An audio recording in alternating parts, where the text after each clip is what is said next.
राधे राधे साथियों, आज हम श्रीमद् भगवत गीता के 5वें अध्याय के बारे में जानेंगे कि इस अध्याय से हम क्या क्या सीख सकते हैं। इस अध्याय में श्री कृष्ण कर्म संन्यास योग यानी कर्मों के त्याग का मार्ग की तुलना कर्मयोग मतलब भक्ति में काम करने के मार्ग से करते हैं। वो कहते हैं हम दोनों में से कोई भी मार्ग चुन सकते हैं क्योंकि दोनों ही एक ही मंजिल पर ले जाते हैं। हालांकि वो बताते हैं कि कर्मों का त्याग करना बहुत चुनौतीपूर्ण है और इसे केवल वे ही लोग बिना किसी दोष के कर सकते हैं जिनका मन पर्याप्त रूप से शुद्ध है।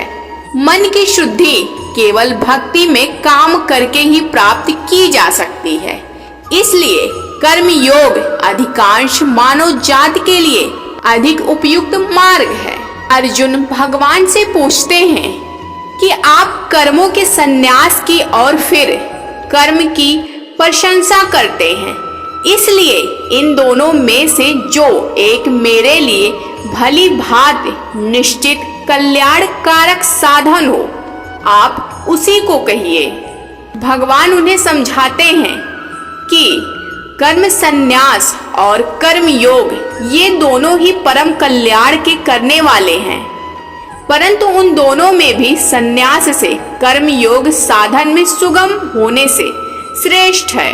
हे अर्जुन, जो पुरुष ना किसी से द्वेष करता है और ना किसी की आकांक्षा करता है वह कर्म योगी सदा सन्यासी ही समझने योग्य है, क्योंकि राग द्वेषादि द्वंद्वों से रहित पुरुष सुख पूर्वक संसार बंधन से मुक्त हो जाता है। उपर्युक्त संन्यास और कर्म योग को मूर्ख लोग पृथक पृथक फल देने वाले कहते हैं, ना कि पंडित जन, क्योंकि दोनों में से एक में भी सम्यक प्रकार से स्थित पुरुष दोनों के फलस्वरूप परमात्मा को प्राप्त होता है। ज्ञान योगियों द्वारा जो परम धाम प्राप्त किया जाता है कर्म योगियों द्वारा भी वही प्राप्त किया जाता है। इसलिए जो पुरुष ज्ञान योग और कर्म योग को फलस्वरूप में एक देखता है वही यथार्थ देखता है। परंतु हे अर्जुन, कर्म योग के बिना संन्यास अर्थात मन इंद्रिय और शरीर द्वारा होने वाले संपूर्ण कर्मों में कर्तापन का त्याग प्राप्त होना कठिन है और भगवत स्वरूप को मनन करने वाला कर्म योगी पर ब्रह्म परमात्मा को शीघ्र ही प्राप्त हो जाता है। इसका मन अपने वश में है, जो जितेंद्रिय एवं विशुद्ध अंतःकरण वाला है और संपूर्ण प्राणियों का आत्म रूप परमात्मा ही जिसका आत्मा है। ऐसा कर्म योगी कर्म करता हुआ भी लिप्त नहीं होता। तत्व को जानने वाला सांख्य योगी तो देखता हुआ, सुनता हुआ, स्पर्श करता हुआ, सूंघता हुआ, भोजन करता हुआ, गमन करता हुआ, सोता हुआ, श्वास लेता हुआ, बोलता हुआ और आँखों को खोलता और मूंदता हुआ भी सब इंद्रियां अपने अपने अर्थों में बरत रही हैं। इस प्रकार समझकर निःसंदेह ऐसा माने कि मैं कुछ भी नहीं करता। जो पुरुष सब कर्मों को परमात्मा में अर्पण करके और आसक्ति को त्याग कर कर्म करता है वह पुरुष जल से कमल पत्ते की भांति पाप से लिप्त हो जाता है। योगी कर्म के फल का त्याग करके भगवत प्राप्ति रूप शांति को प्राप्त होता है और सकाम पुरुष कामना की प्रेरणा से फल में आसक्त होकर बांधता है। अंतःकरण जिसके वश में है ऐसा सांख्य योग का आचरण करने वाला पुरुष ना करता हुआ और ना करवाता हुआ ही 9 द्वारों वाले शरीर रूप घर में सब कर्मों को मन से त्याग कर आनंद पूर्वक सच्चिदानंद धन परमात्मा के स्वरूप में स्थित रहता है। सर्वव्यापी परमेश्वर भी ना किसी के पाप कर्म को और ना किसी के शुभ कर्म को ही ग्रहण करता है, किंतु अज्ञान के द्वारा ज्ञान ढका हुआ है, उसी से सब अज्ञानी मनुष्य मोहित हो रहे हैं। परंतु जिनका अज्ञान परमात्मा के तत्व ज्ञान द्वारा नष्ट कर दिया गया है, उनका वह ज्ञान सूर्य के सदृश उस सच्चिदानंद धन परमात्मा को प्रकाशित कर देता है। ज्ञानी जन विद्या और विनय युक्त ब्राह्मण में तथा गौ, हाथी, कुत्ते और चांडाल में भी समदर्शी ही होते हैं। जिनका मन समभाव में स्थित है, उनके द्वारा इस जीवित अवस्था में ही संपूर्ण संसार जीत लिया गया है, क्योंकि सच्चिदानंद धन परमात्मा निर्दोष और सम है। इससे सच्चिदानंद धन परमात्मा में ही स्थित है।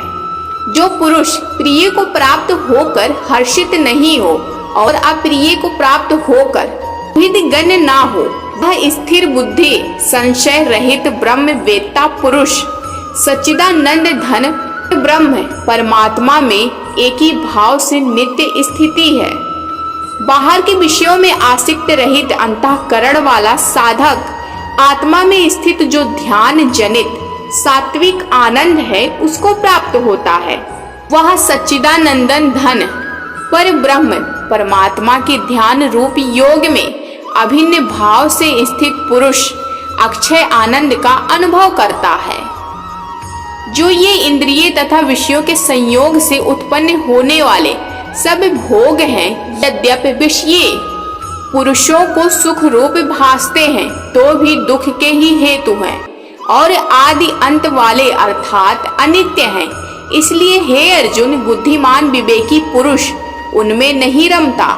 जो साधक इस मनुष्य शरीर से शरीर का नाश होने से पहले ही काम क्रोध से उत्पन्न होने वाले वेग को सहन करने में समर्थ हो जाता है, वही पुरुष योगी और वही सुखी है।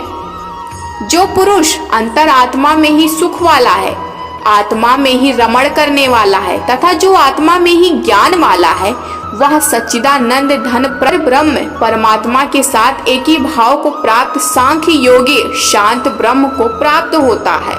जिनके सब पाप नष्ट हो गए हैं, जिनके सब संशय ज्ञान के द्वारा निवृत्त हो गए हैं, जो संपूर्ण प्राणियों में हित में रत है और जिनका जीता हुआ मन निश्चल भाव से परमात्मा में स्थित है, वे ब्रह्मवेत्ता पुरुष शांत ब्रह्म को प्राप्त होते हैं। काम क्रोध से रहित जीते हुए चित्त वाले पर ब्रह्म परमात्मा का साक्षात्कार किए हुए ज्ञानी पुरुषों के लिए सब ओर से शांत पर ब्रह्म परमात्मा ही परिपूर्ण है। भगवान श्री कृष्ण कहते हैं कि कर्म सन्यासी अनेक तपस्या करके अपने मन, बुद्धि और इंद्रियों को नियंत्रित करते हैं। बाहरी सुखों के बारे में अपने सभी विचारों को बंद करके वे भय, इच्छा और क्रोध से मुक्त हो जाते हैं और अपनी सभी तपस्याओं में ईश्वर की भक्ति को शामिल करके वो दीर्घकालीन शांति प्राप्त करते हैं। साथियों, श्रीमद् भगवद गीता का 5वां अध्याय यही समाप्त होता है। इसके आगे के अध्याय के बारे में जानने के लिए हमारे चैनल को सब्सक्राइब जरूर करिएगा और कमेंट बॉक्स में जरूर बताइएगा कि आपको ये वीडियो कैसी लगी। धन्यवाद।